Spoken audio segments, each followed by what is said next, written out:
Hey everyone, Renee here. Welcome back to my channel. Today we're doing my most anticipated releases for the second half of 2021.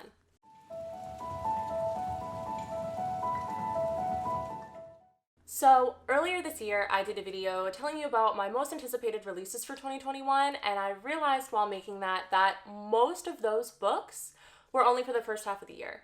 And I mean, rightfully so, because books are announced as the year goes. So that being said, I have seen some books floating around now that are coming out later in the year, release dates up in the air. And I just wanted to talk about them and tell you what books I'm excited for moving forward in the year. There's been so many amazing books that have come out so far in 2021, and I really hope that trend continues into the second half of 2021 because there are some really awesome sounding books that I'm really excited for. So I'm going to try to make this as brief as possible. I don't want to word dump you here. So I do have 11 books to talk about, but I'm so excited for all of these, so we're just going to get into it, and I'm going to utilize my Goodreads a lot for this. I'll have my phone. So we're gonna start with July. There are 3 books coming out in July, and they're all 3 coming out on July 13th.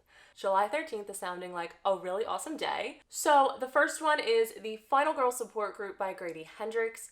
This is a horror book, and it follows a group of 5 final girls. If you don't know what final girls are, they're essentially the last remaining sole survivor from a horrific event. So our main character is a final girl, and she has been going to this support group with 5 other final girls and just talking about their experiences and kind of moving on together. And then one day, one of the final girls does not show up to the support group, and then it becomes a realization that there is someone out there who knows about them, who is trying to rip them apart one by one and just finish what was never finished with them to begin with. And that sounds like everything. I'm not gonna lie, I have not read a single Grady Hendrix book, but if this is as good as it sounds, I think that I am definitely going to be reading more from him. So yes, this comes out July 13th. So also on July 13th is Xoxo by Xoxo. This book just sounds like a Korean drama. If you know me, I love K-dramas. I've been watching K-dramas for a really long time. And I adore them. They're just a part of me now. And it really does sound like this book is gonna read like that. So essentially our main character is a cello prodigy, and she meets this guy who essentially just pulls her out of her comfort zone, and they have this adventurous night together, and then he just vanishes. And it's years later, and she ends up enrolled in this prestigious art school, and she finds out that he is also enrolled in the same school, but he is now a member of a really popular K-pop band. And the rules, obviously, if you know K-pop, they don't date. They're not allowed to date. So it's that whole dynamic while they're in school together, and they kind of come back together. And this just sounds literally like a K-drama. It's giving me slight Dream High vibes, just with a music school and K-pop and everything like that. I know it's not necessarily the same thing, but wow. I just know that I am going to eat this up and devour it, so I am super excited for this one. And then the last book that comes out on July 13th is one I actually just recently heard about, and that is Serial Cheaters by Olivia Flaggart. This just sounds fun, actually, in a weird, sick way, because I'm just going to read you the first part. So it says, serial cheaters are a significant problem for society, which is why Victoria Henderson, a crime fiction best-selling author and a multi-millionaire, murders them in her spare time. With all the murdered men piling up, Amy Carson, a millennial-age detective from Philadelphia Homicide Department, Philadelphia represent, is on a mission to solve the biggest case of her career. However, Detective Amy soon discovers that she must put aside any pre-assumptions and dig down deeper into this case if she wants to find the true serial killer.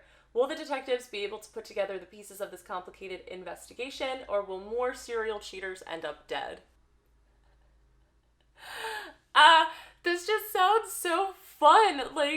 I mean, people are dying, there's murder, but it also just sounds so funny. Next up, we're moving on to August. I have 3 books in August that I want to talk about. 2 of them are coming out on August 3rd. The first one is A Lesson in Vengeance by Victoria Lee. This book just sounds like everything. And if you don't believe me, just listen to this first thing. For fans of Wilder Girls and Ninth House comes a dark, twisty, atmospheric thriller about a boarding school haunted by its history of witchcraft and 2 girls dangerously close to digging up the past. So we got dark academia, we got some spooky vibes, we got a creepy school, we got Witches? Say less. Say less. Next up, also on August 3rd, we have The Dead and the Dark by Courtney Gold. This book sounds... how do I explain it? It just sounds so eerily atmospheric. Like, just listen. Listen. It says, something is wrong in Snakebite, Oregon. Teenagers are disappearing, some turning up dead. The weather isn't normal, and all fingers seem to point to TV's most popular ghost hunters who have returned to town. Logan Ortiz Woodley, daughter of TV's Paraspectors, has never been a snakebite before, but the moment she and her dads arrive, she starts to get the feeling that there's more secrets buried here than they originally let on. Ashley's boyfriend was the first teen to go missing, and she's felt his presence ever since.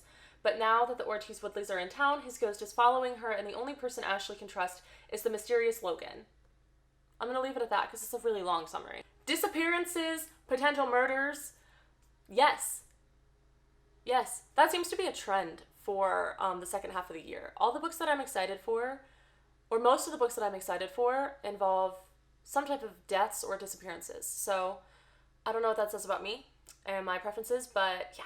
Next up in August is a book coming out August 31st, and that is My Heart is a Chainsaw by Stephen Graham Jones. I am very grateful to have an arc of it that was sent to me by the publisher. So this book essentially takes place in a small town where people begin to go missing. And it literally says in the synopsis that the main character feels like he's trapped in a slasher film, and that's all I needed to know. That is all I needed to know before I was completely enthralled by this story. So yes, a slasher horror set in a small town. Let's go. I'm very, very excited for this. I'm gonna read this soon, and I'm just so excited. Next up, we have two books in September. So coming out September 14th is Defy the Night by Bridget Kemmerer. This is the first book in a brand new fantasy series that sounds, honestly, like it's gonna be phenomenal. The summary is really long, so I'm not gonna fully go into it, but essentially there is a kingdom on the brink of destruction, a sickness that is plaguing the kingdom, two brothers fighting for the throne, an apothecary in the woods sick and tired of her neighbors dying. Wow, like, it just sounds like there's so many different characters and so many different layers to the story that, if done right, I feel like can be absolutely phenomenal. It just reminds me of an onion. Like, and I just want to peel away the layers and just enjoy every second of it. And every layer is something new and something new to offer. And I just want to fully enjoy it and just have a wonderful experience with this onion of a book. Hopefully without the tears, but honestly, I don't mind sad books, so if I do have to cry, I'll cry. Then it'll be a real life onion book.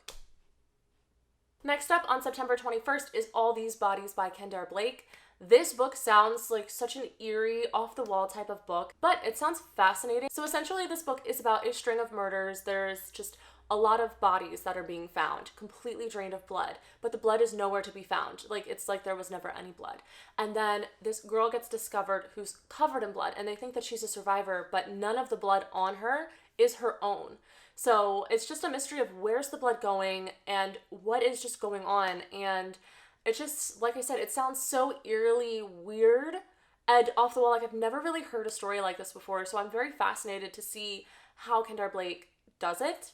So we'll see. Then moving on to November, there are actually two books coming out November 2nd that sound amazing. One of them is probably my most anticipated release for the second half of the year that I'm going to talk about in this video, and that is You've Reached Sam by Dustin Tao. This book quite literally sounds like it's going to rip my heart out, tear it into pieces, throw it to the ground, step on it, and then try to piece it back together. That's what it sounds like.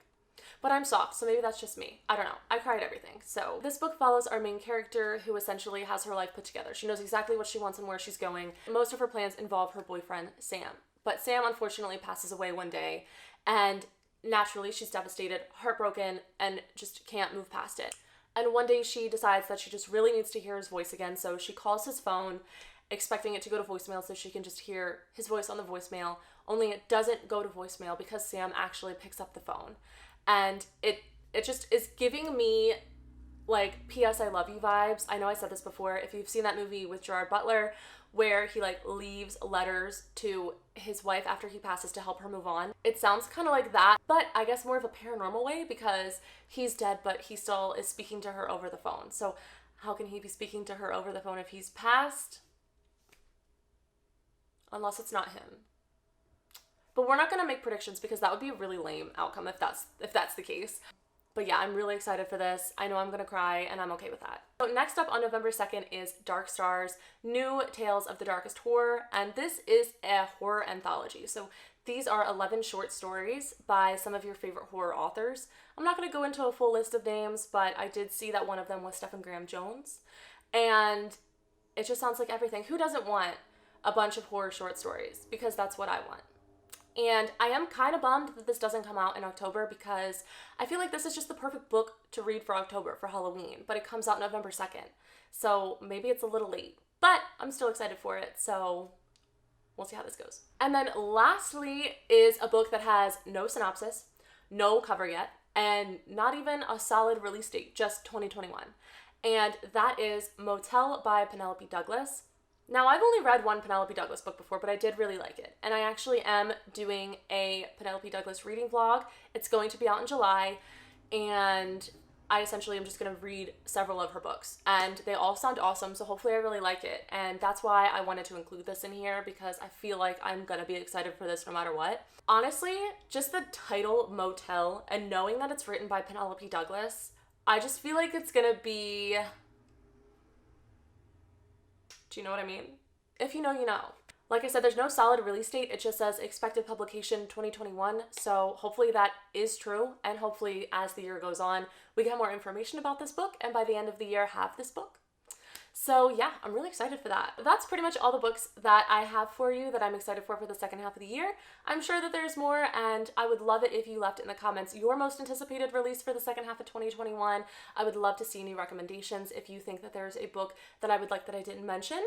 And I also hope that you found books on this list that you didn't know that you might like.